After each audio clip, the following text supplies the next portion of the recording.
Get the latest on our coverage of Trump in Asia and the world leaders meeting in Vietnam in your inbox daily. Sign up here.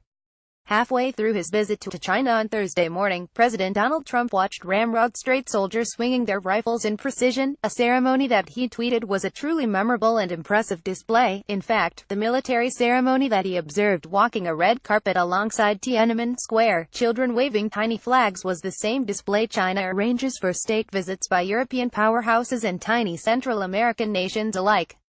China did everything it could to make Trump feel special, except the two things he actually wanted: offering help to choke the North Korean economy and addressing a yawning trade deficit.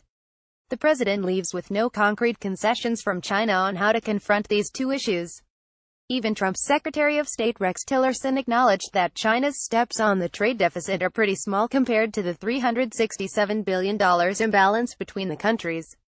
Trump had come to China eager to exploit chemistry with President Xi Jinping that he began to cultivate when the Chinese leader visited him at his estate in Mar-a-Lago, Florida earlier this year. What he got fit: a classic Chinese pattern: ceremony over substance, vague promises over visible progress, and another Western leader sent packing with warm memories and little else. China is much more focused on the optics of the visit, said Paul Hanley, a former China director on the U.S. National Security Council who now heads the Carnegie Tsinghua Center in Beijing. They want to do as much of that as they can and as little on the policy issues as possible. Campaign rhetoric. During the campaign, Trump said China personified the way other counties had taken advantage of the U.S. through the rape of U.S. manufacturing and by flouting the rules of trade at the expense of the American worker. At rallies, he promised to stick it to China. On his first state visit, Trump dialed back the language and cooed about his good chemistry with Xi. My meetings with President Xi Jinping were very productive on both trade and the subject of North Korea, Trump said in a post on Twitter. He is a highly respected and powerful representative of his people. It was great being with him and Madam Peng Liyuan. The two countries announced $253 billion in business deals, involving U.S. industrial giants such as Boeing, Honeywell and General Electric, tech companies like Qualcomm and even Goldman Sachs.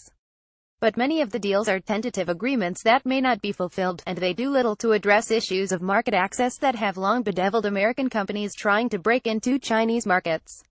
Xi, meanwhile, stuck to carefully calibrated promises to enforce existing United Nations Security Council resolutions on the regime in Pyongyang and to ensure a denuclearized Korean peninsula. In a briefing on Thursday, Tillerson declined to say whether China had made any specific commitments despite repeated pressing from reporters. More work. Trump takes the view that you're a very powerful neighbor of theirs, you account for 90+% of their economic activity, you're a strong man, you can, I'm sure, solve for me, Tillerson said of the two presidents' conversations.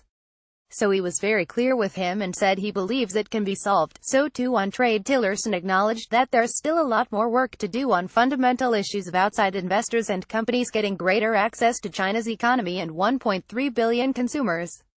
Still, she was effusive, calling Trump's trip a state visit plus and going out of his way to praise him in public.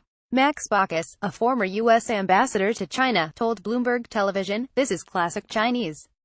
They have been doing this for thousands of years. It's their technique to try to suck you in," Baucus said. "I think all this ceremony here is designed by the Chinese in part to prevent any serious conversation.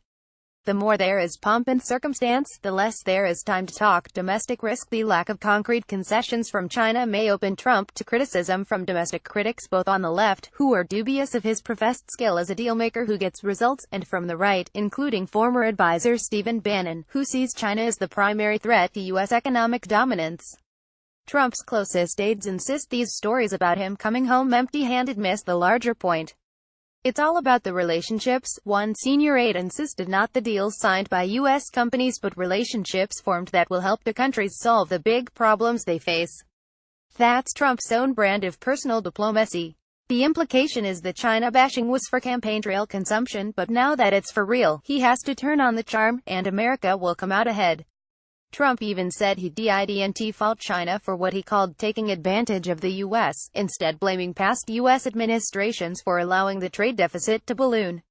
After all, who can blame a country for being able to take advantage of another country for the benefit of its citizens? I give China great credit, but in actuality I do blame past administrations for allowing this out-of-control trade deficit to take place, Trump said.